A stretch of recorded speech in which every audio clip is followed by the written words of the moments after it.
గోంగూర పచ్చడి వండుకుంటున్నామండి. గోంగూర కడిగేసి శుభ్రంగా మూకుట్లో నూనె వేసి ఇలా మగ్గ కొట్టుకోవాలి. ఫస్ట్ గోంగూర వేయాలండి. నూనె వేసి గోంగూర వేయాలి. బాగా గోంగూర మధ్యదాకా తిప్పుకోవాలి.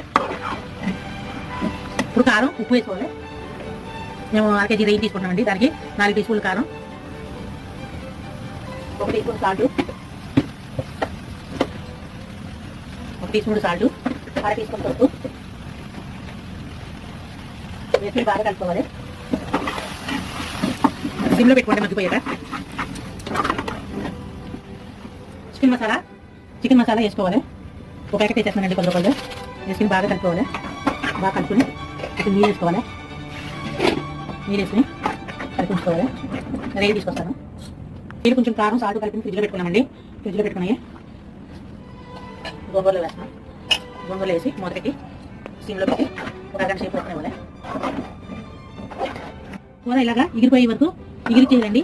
కూర రెడీ.